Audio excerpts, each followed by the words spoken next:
De la réussite à l'échec, ce n'est qu'un pas. Mais de l'échec à la réussite, c'est tout un long processus. Dixit, Maître Philippe Bossembe, le bâtonnier de l'Équateur, place à la Lite au PCI Mbote. Bienvenue mesdames et messieurs, bienvenue dans nos échanges, dans notre cadre d'analyse, considéré comme un réceptacle des idées républicaines, effectivement.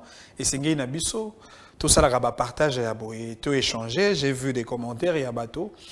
Les commentaires sont très positifs et donc on va maintenir notre élan d'échange et de partage pour renforcer notre discours politique. Alors aujourd'hui, on va essayer de tabler un tout petit peu sur la question de la Constitution, notre loi fondamentale, le pacte républicain, le contrat social du peuple. C'est vrai, cette Constitution fait l'objet de beaucoup d'encre et de beaucoup de salive. Bon, lundi, débat, émettre point de vue na bango, ce qui est tout à fait normal, parce que nous sommes dans un cadre démocratique. Dans la démocratie, la liberté d'expression est un ingrédient de base. Lundi, le professeur Ndaïwel, qui a fait sa proposition sur le changement de la Constitution, avec la modification de mandat du président de la République, a proposé un mandat de 9 ans non renouvelable. Lundi, l'honorable Paul Chilumbu, qui a émis son point de vue sur le changement de la Constitution. Ils ont préféré révision et la Constitution en lieu et place, il y a changement et il y a Constitution.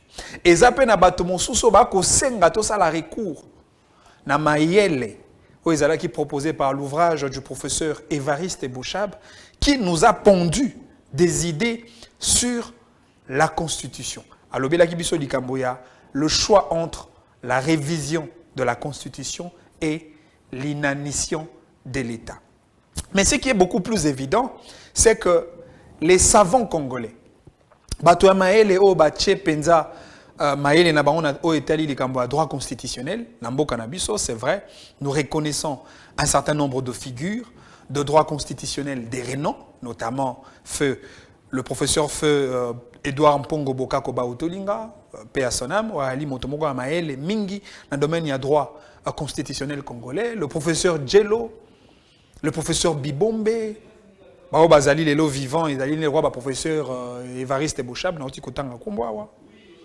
le professeur Jacques Njoli, Bali Bato Amaele, Penza, Pesaka Biso, Boanya, na Oetali Likambo, il y a droit constitutionnel congolais. Le professeur Kamukuni, paix à son âme, le professeur André Mbata, le professeur Baza Ebele, le professeur Kamukuni, je l'ai dit, le professeur Esambo, le professeur Ngondankoi,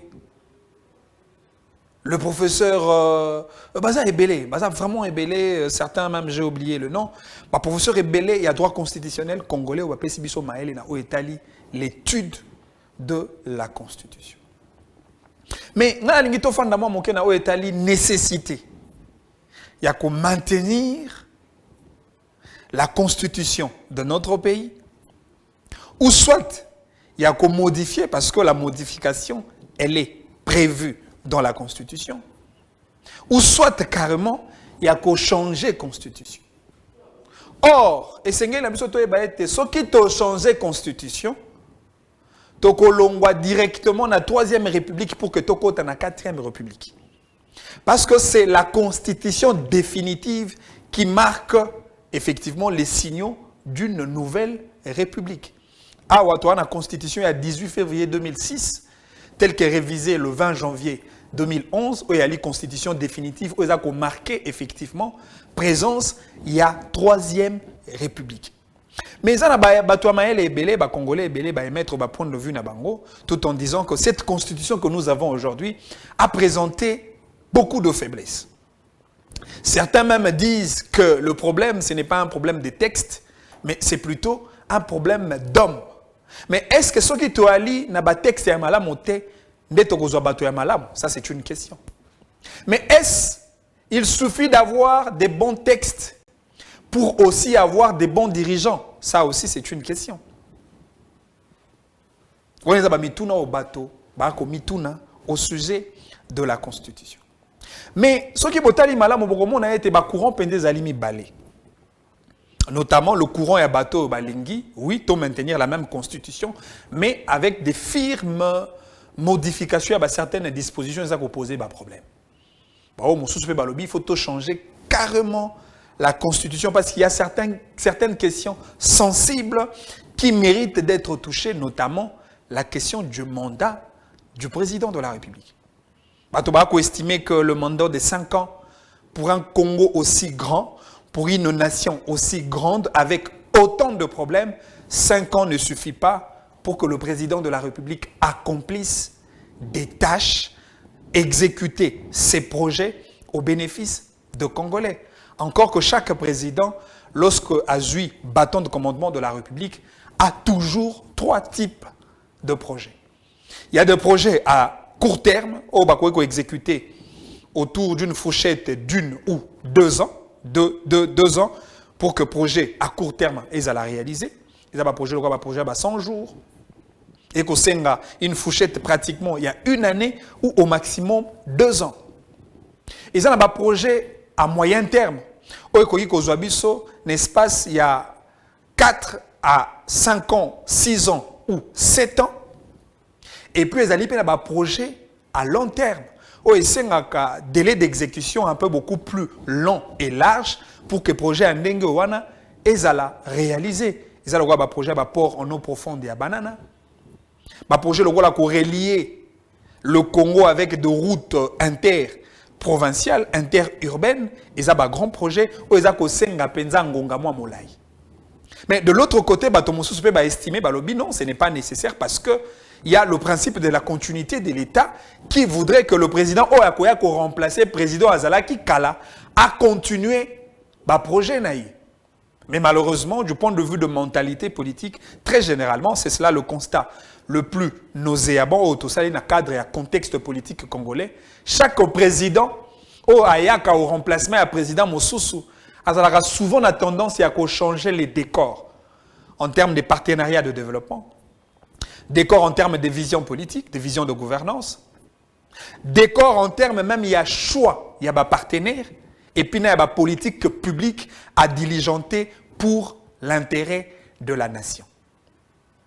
Est-ce qu'on va vraiment faire prévaloir principe et continuité au vrai sens du terme? Ça aussi, c'est une question. Mais pendant que Bato Ebele va considérer la Constitution Oyo comme une sorte de pacotille vide, Misusu va bien œuvre de belligérants, c'est-à-dire ce sont des hommes de guerre, des bamemela biso mobeko likondi Oyo.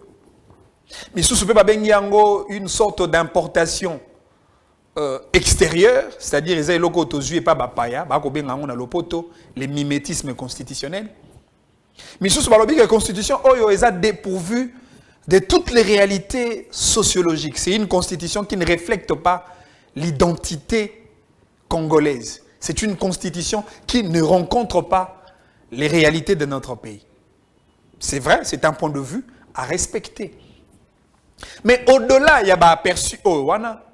Et ça peine à voler mon souci à critique ça c'est une critique positive. Pour reconnaître le mérite de notre constitution que nous avons aujourd'hui. D'abord, le premier mérite, c'est que la constitution de notre pays est la seule constitution au monde à avoir consacré en son sein le principe de la parité hommes et femmes. Au-delà du principe, il y a égalité qui existe déjà. Au-delà du principe, il y a représentativité nationale qui existe déjà. Au-delà, il y a principe, il y a non-discrimination qui existe déjà. Au-delà du principe, il y a égalité, je l'ai dit. Tochepe tobakisi, principe, il y a parité. Constitution nabiso tozalango, ça c'est le deuxième mérite. Et la constitution, ça garantit vraiment de manière, je vais dire, efficace et large, le droit et libertés fondamentaux des citoyens. Droit à l'éducation, droit à la vie privée, le droit de circuler, le droit à un environnement sain, le droit de se faire soigner, le droit d'avoir une accessibilité au circuit de la justice du pays. Et ça n'a pas droits et libertés fondamentaux garantis na kati ya mobeko likondi ya mboka na biso. Encore que ce côté, le bloc de tout ce droit en termes de prérogatives reconnus pour le citoyen congolais, tu peux répartir dans 3 blocs. Ils ont le droit de première génération,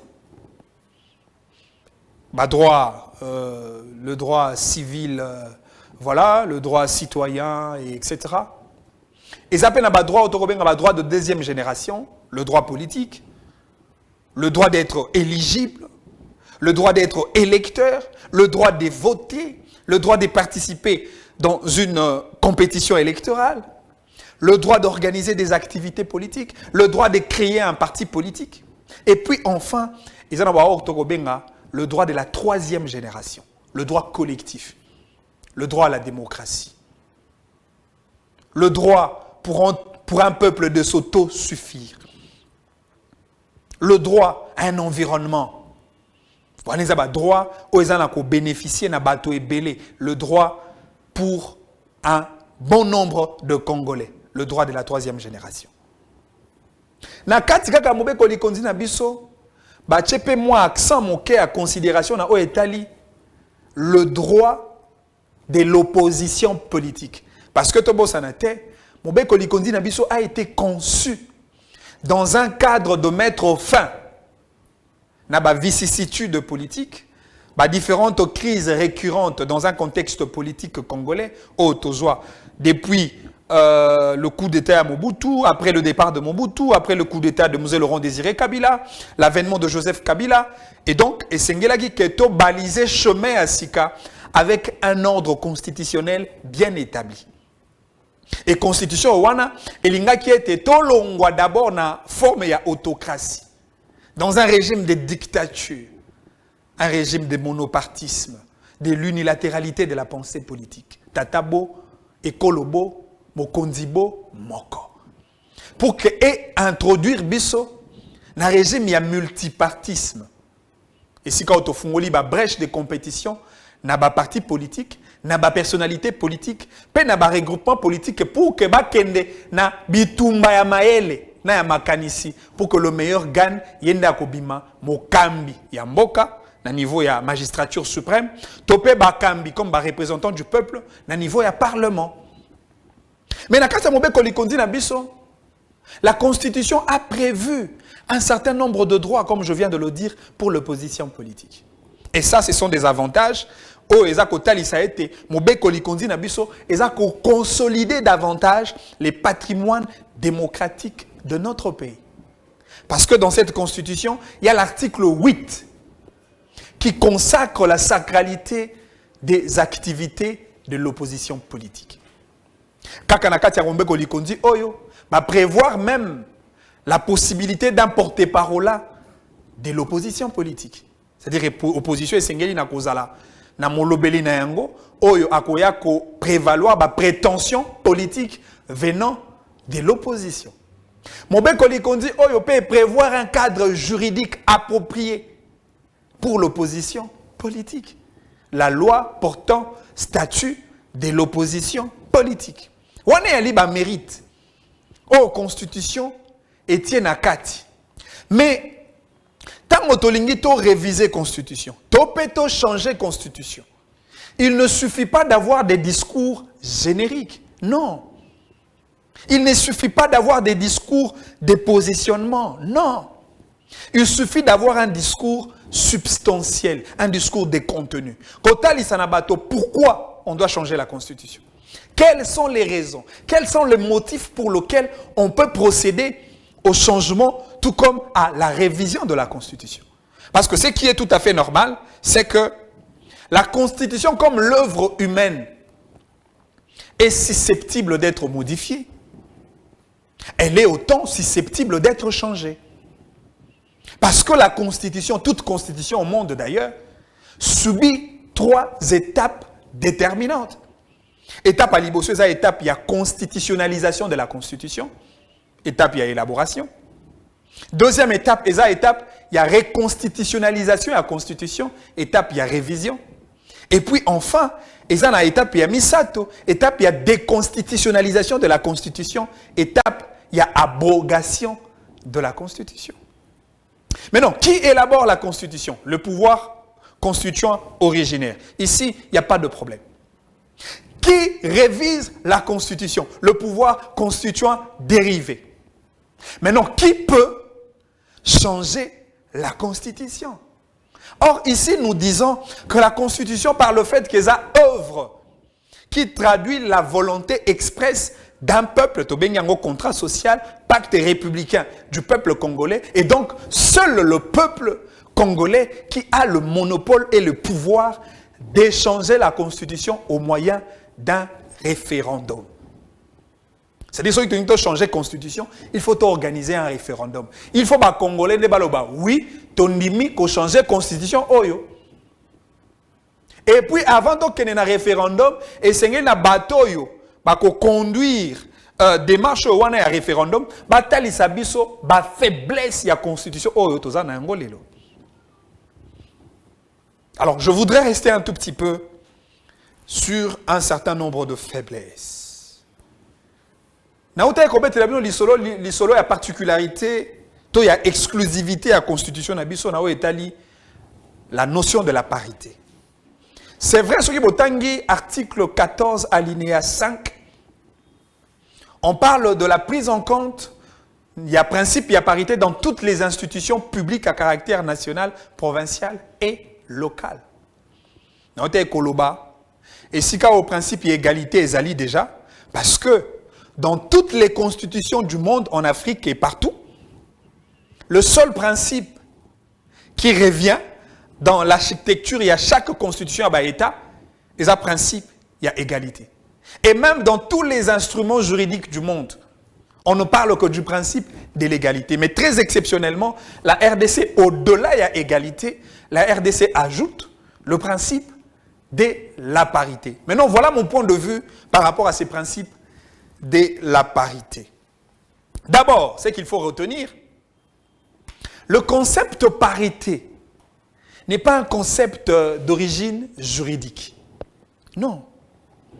Le concept parité découle de la science exacte. En mathématiques, la parité veut dire ex aequo. La parité veut dire égalité. 50-50. D'où ma conclusion. Et si quand au principe, il y a égalité, et ça déjà, vous ajoutez un autre principe qui a le même contenu que celui de l'égalité, alors ici on tombe dans un pléonasme constitutionnel. Le pléonasme constitutionnel, c'est l'effet pour la Constitution de prévoir deux concepts mais qui reproduisent les mêmes contenus. Ça, c'est mon point de vue.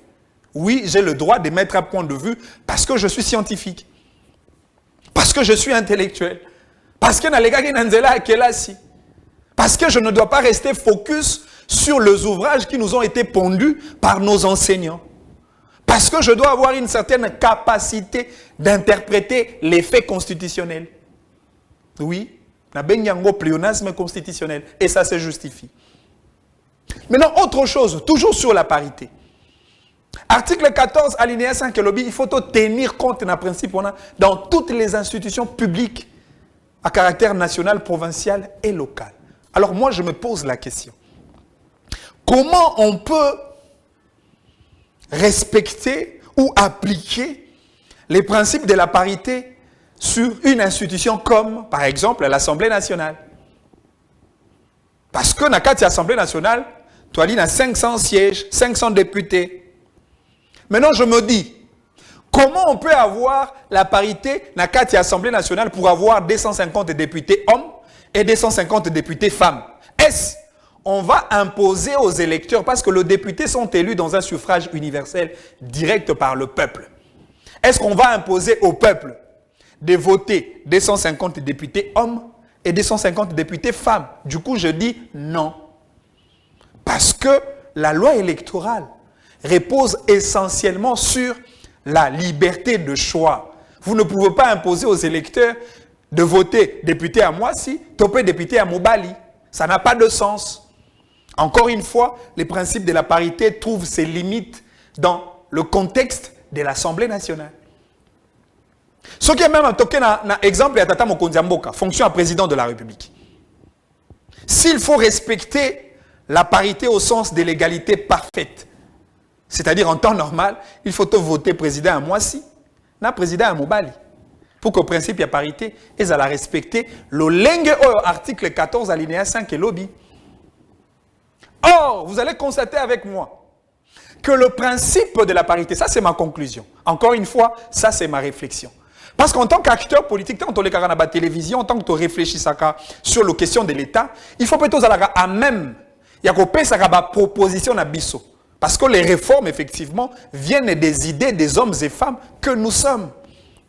Alors, dans le lobby, le principe de la parité, il y a une limite vis-à-vis de l'institution publique à caractère électif. Mais seulement, la parité peut avoir son sens d'être face aux institutions publiques à caractère nominatif. L'exemple du gouvernement.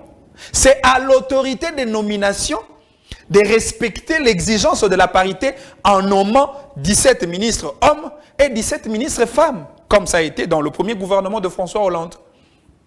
C'est possible.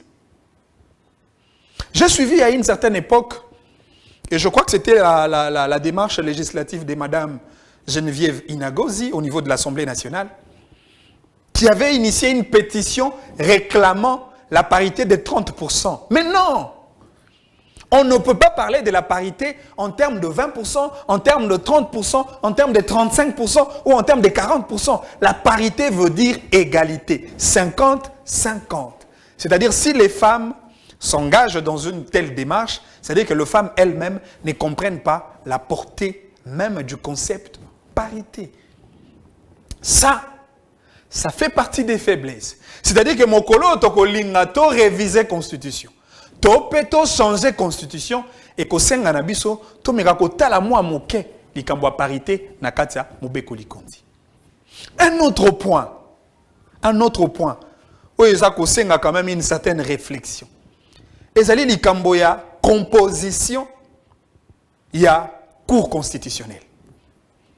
Cour constitutionnelle les a 9 membres. Mobeko likondi lobby na 9 membres wana esengeli misato. Baouta na proposition à Parlement. Parlement dans sa bicaméralité, Assemblée nationale d'une part et le Sénat de l'autre part. Comme l'Assemblée nationale a toujours une primauté institutionnelle sur le Sénat, Assemblée nationale proposera 2. Sénat proposera manko.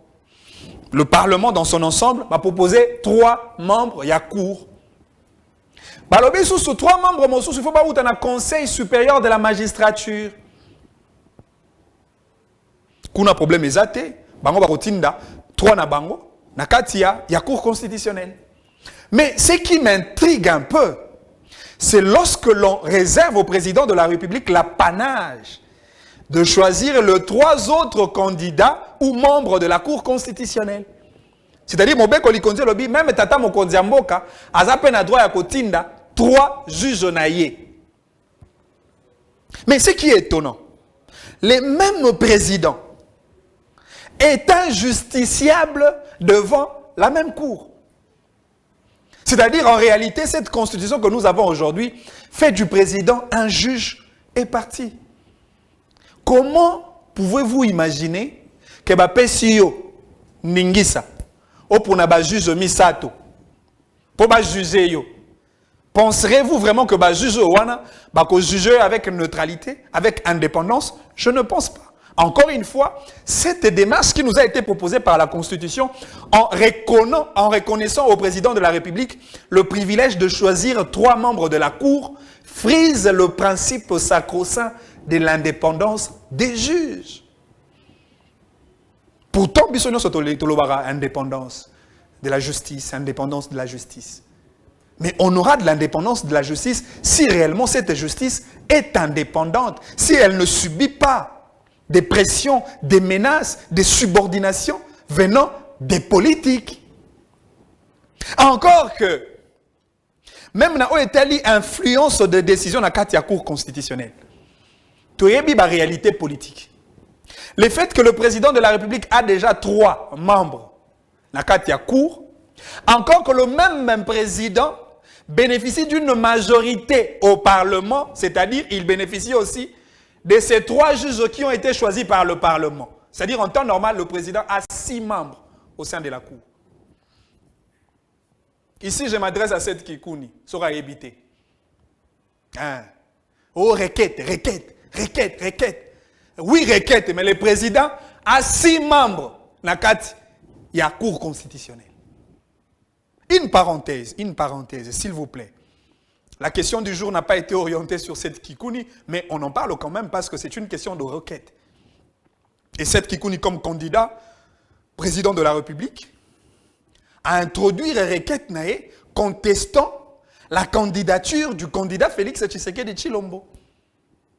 Cette Kikouni a droit, oui, a droit il y a au sa requête. Nga muna lobi angote, mi be konde lobi. Ce qui botangi article 25, il y a la loi portant organisation des élections présidentielles, législatives, nationales, provinciales, municipales et locales.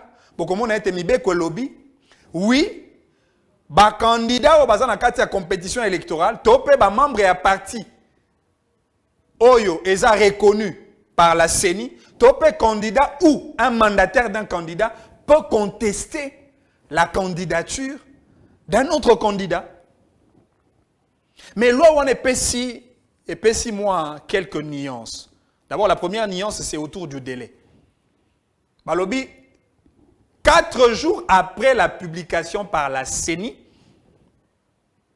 il faut moto à contester, moto à y avoir prétention pour contester candidature, il y a candidat Moro Songoloto Fakala à introduire requête.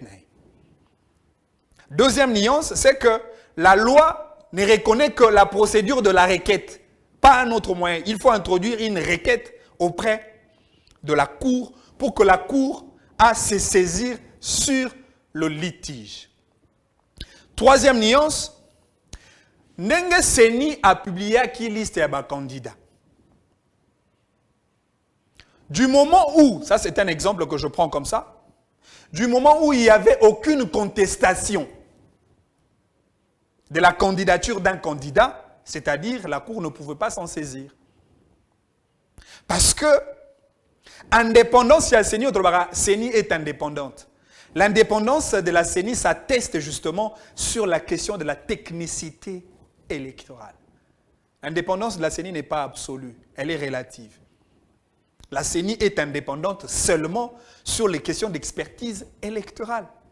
Mais dans le financement des élections, cette compétence revient au gouvernement congolais.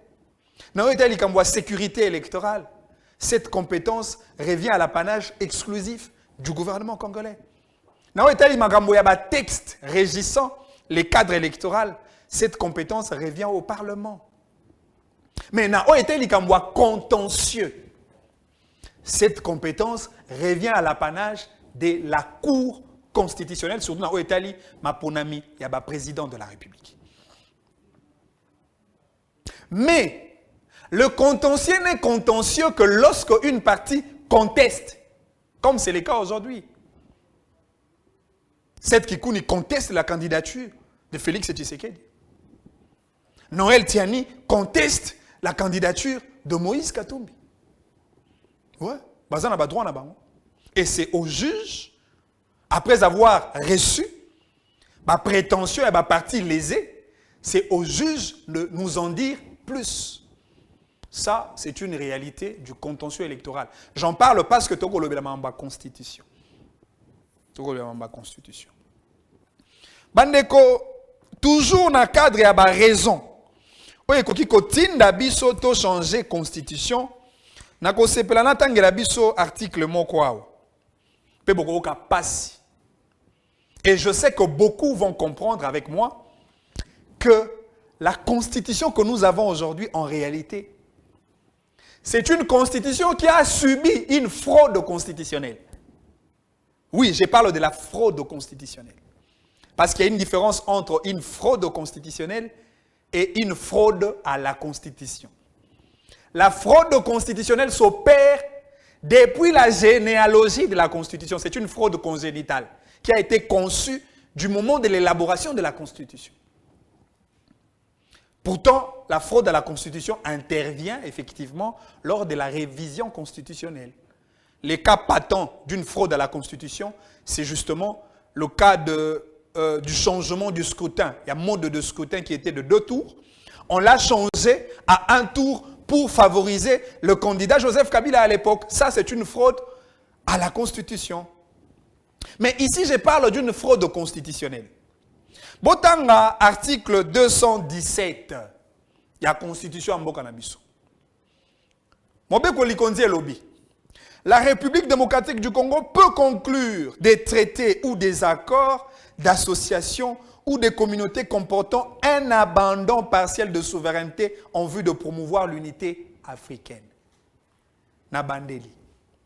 La République démocratique du Congo peut conclure des traités ou des accords d'association ou des communautés comportant un abandon partiel de la souveraineté congolaise. C'est-à-dire que Tokogi ko teka, Tokogi ko céder une part de la souveraineté Yambo Kanabiso pour des raisons de traités internationaux. Mais ça, c'est très grave. Pourtant, la souveraineté est la matrice d'un État. Oyebi Batomael étant balobelaka likamboya État au-delà de la définition juridique, tout comme sociologique, pour balobela État-nation, tout comme État-gouvernement. Mais balobela rappelle likamboya éléments constitutifs de l'État. C'est-à-dire ce sont des éléments sans lesquels l'État n'existera pas. Mais quels sont ces éléments? Il s'agit, de la population. L'État n'existera pas si la population n'existe pas. 2, les territoires. L'État n'existera pas si les territoires n'existent pas.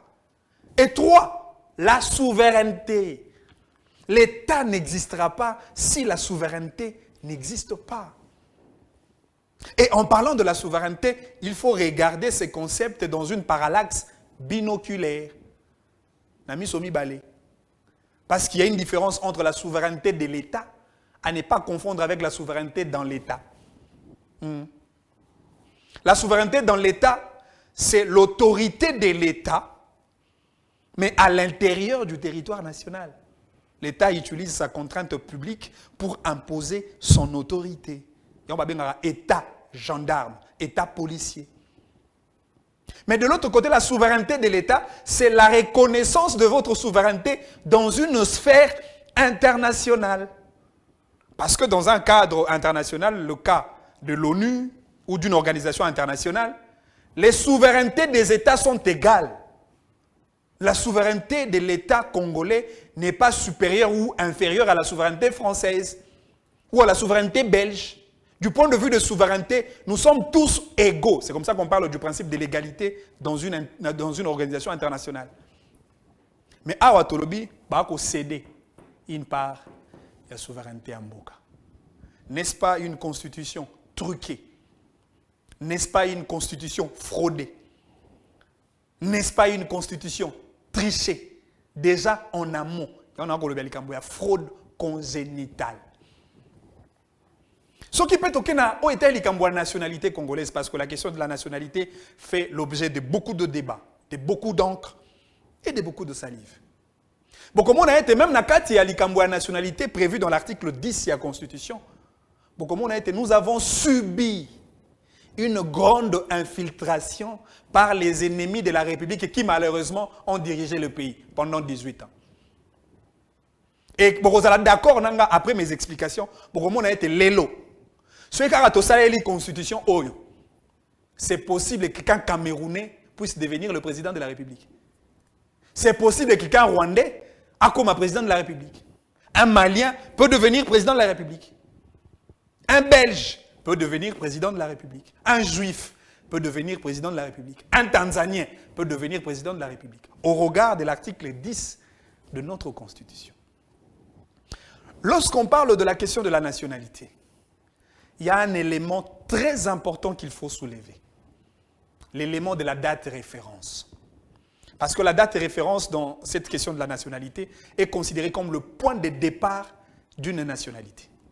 Torosuka Awa, parce que nous tendons déjà à la fin de notre partage d'aujourd'hui. Bon, comme on a été, la date référence, il y a RDC d'Ao Italie nationalité, est définie par rapport au 30 juin 1960. Alors que, Rwandais, Belges, Ougandais, Maliens, les Camerounais, les Nigériens, par contre na Congo bien avant le 30 juin 1960. Pour mon béco likonzi lobby, moto onyo soit kota na Congo. À Kobana 1960 le 30 juin, ezala ye, ezala tata na ye, ezala koko na ye, moto wana za considéré comme un Congolais d'origine. Maintenant, on la réflexion. Mboka na biso, nous avons subi 3 grandes périodes. Ça, c'est l'histoire. En ce qui concerne le flux migratoire, il y a un peuple de l'étranger vers le territoire congolais. Ici, je parle beaucoup plus de peuple rwandais. Date à Liboso, Eza, date à 1935.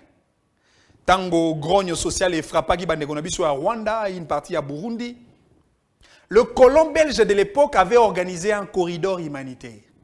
Il a créé même à l'époque la MIB, la mission d'intégration des Banyarwanda, pour faire déplacer le Rwandais pour des raisons de sécurité sociale sur le sol congolais. Rwandais, Kota, Vanda, Bala et ainsi de suite. Mais malheureusement, le colon à l'époque n'avait pas un objectif humanitaire. Le colon voudrait utiliser ces Rwandais comme une main-d'œuvre pour suppléer aux questions des travaux publics. Route, train et ainsi de suite. Deuxième période, il y a flux migratoire. Et ça, deuxième corridor humanitaire au Tosalagi pour les Rwandais. Et ça, date, il y a génocide. Génocide rwandais. 1994. Rwandais, Kota. Troisième date. Et ça date, il y a 1997, l'entrée à AFDEL, Rwandais, Kota. Maintenant, sur la Italie, 1935. Rwanda, on a Bakoti, Bafandi, plus tard. Après le coup d'état de Mobutu, Mobutu, quand il a tenté d'organiser les premières élections législatives en 1970, il y avait une couche de Rwandais. Oh, il faut passer la partie dans le Parlement, parce que c'est considéré comme Congolais. Et déjà que je précise à l'époque, la date de référence de la nationalité congolaise, elle était définie par rapport au 30 juin 1960. La classe politique zaïroise de l'époque a dit non. Et ils ont fait pression. Les politiciens zaïrois ont fait pression à M. Mobutu pour qu'il change la loi sur la nationalité afin de définir la date de référence. Date de référence, il y a 1885, la date de la conférence de Berlin, avec l'idée d'exclure tout le Rwandais au Bakotaki. Kabila, disons Mobutu, après sa mort, encore que ce ne sont que des Rwandais qui l'ont combattu, et ils l'ont combattu farouchement, Mobutu est parti. Mouzé Laurent Désiré Kabila, la loi à Kabila et Liboso à promulgaki, c'était la loi sur la nationalité congolaise. Patriote qu'il était, Mouzé Laurent Désiré Kabila a changé à Zaïre, na RDC, mais il a maintenu la même date de référence, il y a 1885, laissée par Mobutu, parce qu'il était patriote. Boyebi, Mouzé Laurent Désiré Kabila avait fait la chasse contre le Rwandais. Parce que James Kabarebe Bazalaki, Bele Bazalaki, Banyamulenge, Banani. Il les a foutus d'ailleurs. Mouzé Laurent Désiré Kabila est mort par un coup d'État, encore que le Rwanda est derrière cette histoire. Mais ce qui est curieux, Joseph Kabila est venu. Loi à Liboso, Joseph Kabila promulgaki. C'était toujours la loi sur la nationalité congolaise. Nous avons des détails pour comprendre que la question sur la nationalité congolaise est une question sensible. Mais malheureusement, Kabila a bomi date référence au Mobutu Atikaki. Au Mouzé Laurent Désiré Kabila Tatanae Atikaki.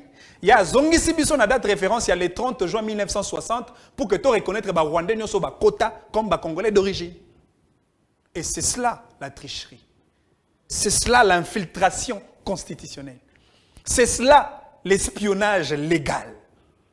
Alors Motuna, tu changer la constitution, tu simba la constitution. Comment on peut construire un grand pays comme le Congo avec une constitution qui a été confectionnée à la volonté d'un individu? Parce que cette constitution a été élaborée à la taille de Joseph Kabila. Comme preuve, on a adapté la condition d'âge pour être président de la République par rapport à l'âge de Kabila à l'époque. Makamboba sénateur à vie, c'est par rapport à Kabila. Tu as changé la constitution, c'est à vous le peuple. Ton modifier mandat, c'est à vous le peuple. Est-ce nous avons seulement besoin des élections ou nous avons aussi besoin du développement? Si nous avons besoin du développement, effectivement, il faut moto azako kamamboka azanangonga o esengeli pour salisa ba congolais. Lelo hôpital mama emo etongami mais soki bobakisi susu ngonga pour na tata mokonzi ya mboka hôpital mosusu pe ko salema.